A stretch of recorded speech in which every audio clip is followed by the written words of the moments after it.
Chapter 49 of Pride and Prejudice by Jane Austen. Chapter 49. 2 days after Mr. Bennet's return, as Jane and Elizabeth were walking together in the shrubbery behind the house, they saw the housekeeper coming towards them, and concluding that she came to call them to their mother, went forward to meet her.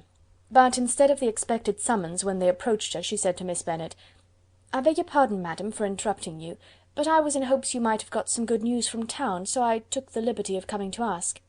"What do you mean, Hill? We have heard nothing from town." "Dear madam," cried Mrs. Hill, in great astonishment, "don't you know there is an express come for master from Mr. Gardiner? He has been here this half hour, and master has had a letter." Away ran the girls, too eager to get in to have time for speech. They ran through the vestibule into the breakfast-room, from thence to the library. Their father was in neither, and they were on the point of seeking him upstairs with their mother, when they were met by the butler, who said, "If you are looking for my master, ma'am, he is walking towards the little copse."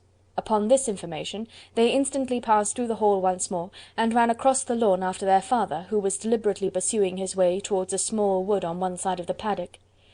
Jane, who was not so light nor so much in the habit of running as Elizabeth, soon lagged behind, while her sister, panting for breath, came up with him, and eagerly cried out, "Oh, papa, what news, what news? Have you heard from my uncle?"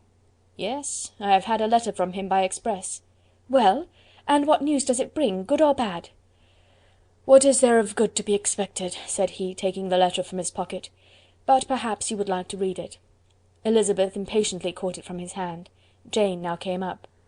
"Read it aloud," said their father, "for I hardly know myself what it is about." Gracechurch Street, Monday, August 2nd. My dear brother, at last I am able to send you some tidings of my niece, and as such, upon the whole, I hope it will give you satisfaction. Soon after you left me on Saturday, I was fortunate enough to find out in what part of London they were. The particulars I will reserve till we meet. It is enough to know they are discovered. I have seen them both. "Then it is as I always hoped," cried Jane. "They are married." Elizabeth read on. "I have seen them both. They are not married, nor can I find there was any intention of being so, but if you are willing to perform the engagements which I have ventured to make on your side, I hope it will not be long before they are. All that is required of you is to assure your daughter by settlement her equal share of the £5000 secured among your children after the decease of yourself and my sister, and moreover to enter into an engagement of allowing her, during your life, £100 per annum. These are conditions which, considering everything, I had no hesitation in complying with, as far as I thought myself privileged for you. I shall send this by express, that no time may be lost in bringing me your answer. You will easily comprehend from these particulars that Mr. Wickham's circumstances are not so hopeless as they are generally believed to be. The world has been deceived in that respect, and I am happy to say there will be some little money, even when all his debts are discharged, to settle on my niece, in addition to her own fortune. If, as I conclude will be the case, you send me full powers to act in your name throughout the whole of this business, I will immediately give directions to Haggerston for preparing a proper settlement. There will not be the smallest occasion for your coming to town again, therefore stay quiet at Longbourn, and depend on my diligence and care. Send back your answer as fast as you can, and be careful to write explicitly. We have judged it best that my niece should be married from this house, of which I hope you will approve. She comes to us to-day. I shall write again as soon as anything more is determined on. Yours, etc., Edward Gardiner. "Is it possible?" cried Elizabeth, when she had finished. "Can it be possible that he will marry her?" "Wickham is not so undeserving, then, as we thought him," said her sister.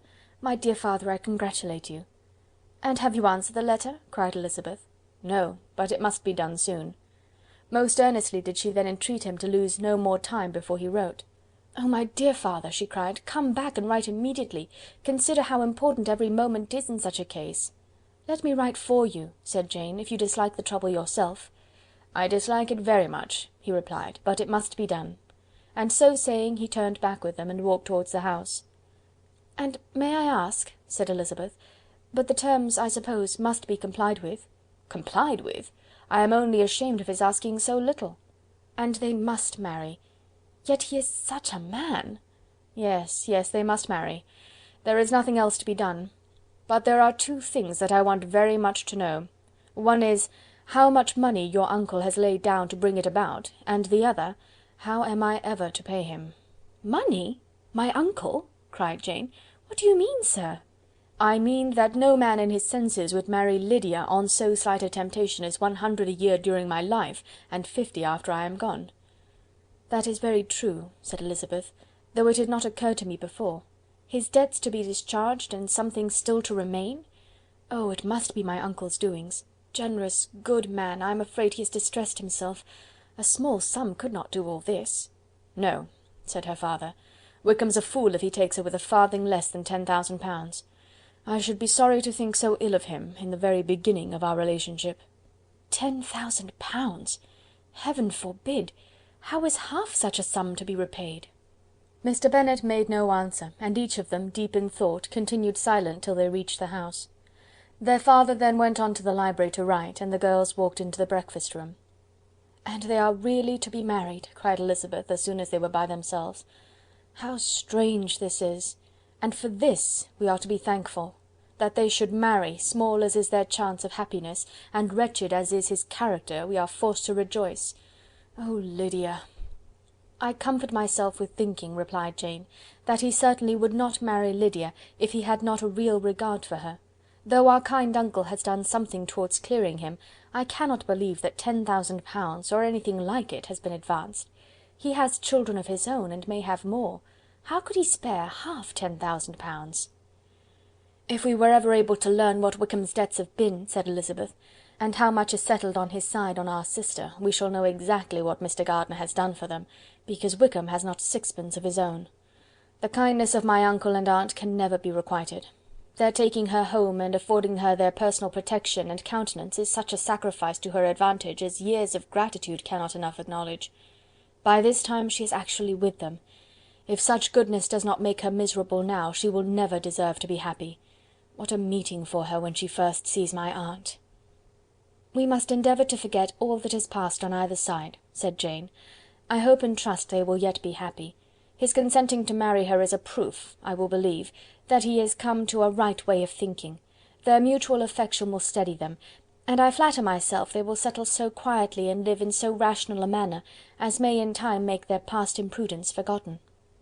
"Their conduct has been such," replied Elizabeth, "as neither you nor I nor anybody can ever forget. It is useless to talk of it." It now occurred to the girls that their mother was in all likelihood perfectly ignorant of what had happened. They went to the library, therefore, and asked their father whether he would not wish them to make it known to her. He was writing, and without raising his head, coolly replied, "Just as you please." "May we take my uncle's letter to read to her?" "Take whatever you like and get away." Elizabeth took the letter from his writing table, and they went upstairs together. Mary and Kitty were both with Mrs. Bennet. One communication would, therefore, do for all. After a slight preparation for good news, the letter was read aloud. Mrs. Bennet could hardly contain herself. As soon as Jane had read Mr. Gardiner's hope of Lydia's being soon married, her joy burst forth, and every following sentence added to its exuberance. She was now in an irritation as violent from delight as she had ever been fidgety from alarm and vexation. To know that her daughter would be married was enough. She was disturbed by no fear for her felicity, nor humbled by any remembrance of her misconduct. "My dear, dear Lydia," she cried, "this is delightful indeed! She will be married, I shall see her again. She will be married at 16. My good, kind brother, I knew how it would be. I knew he would manage everything. How I long to see her, and to see dear Wickham too. But the clothes, the wedding clothes! I will write to my sister Gardiner about them directly. Lizzy, my dear, run down to your father and ask him how much he will give her. Stay, I will go myself. Ring the bell, Kitty, for Hill. I will put on my things in a moment. My dear, dear Lydia, how merry we shall be together when we meet!" Her eldest daughter endeavoured to give some relief to the violence of these transports by leading her thoughts to the obligations which Mr. Gardiner's behaviour had laid them all under. "For we must attribute this happy conclusion," she added, "in a great measure to his kindness. We are persuaded that he has pledged himself to assist Mr. Wickham with money." "Well," cried her mother, "it is all very right. Who should do it but her own uncle? If he had not had a family of his own, I and my children must have had all his money, you know, and it is the first time we have ever had anything from him, except a few presents. Well, I am so happy! In such a short time I shall have a daughter married. Mrs. Wickham! How well it sounds! And she was only 16 last June. My dear Jane, I am in such a flutter that I am sure I can't write, so I will dictate and you write for me. We will settle with your father about the money afterwards, but the things should be ordered immediately." She was then proceeding to all the particulars of calico, muslin, and cambric, and would shortly have dictated some very plentiful orders, had not Jane, though with some difficulty, persuaded her to wait till her father was at leisure to be consulted. One day's delay, she observed, would be of small importance, and her mother was too happy to be quite so obstinate as usual. Other schemes, too, came into her head. "I will go to Meryton," said she, "as soon as I'm dressed, and tell the good news to my sister Phillips, and as I come back I can call on Lady Lucas and Mrs. Long. Kitty, run down and order the carriage. An airing would do me a great deal of good, I am sure. Girls, can I do anything for you in Meryton? Oh, here comes Hill. My dear Hill, have you heard the good news? Miss Lydia is going to be married, and you shall all have a bowl of punch to make merry at her wedding." Mrs. Hill began instantly to express her joy. Elizabeth received her congratulations among the rest, and then, sick of this folly, took refuge in her own room, that she might think with freedom. Poor Lydia's situation must, at best, be bad enough, but that it was no worse she had need to be thankful. She felt it so, neither rational happiness nor worldly prosperity could be justly expected for her sister.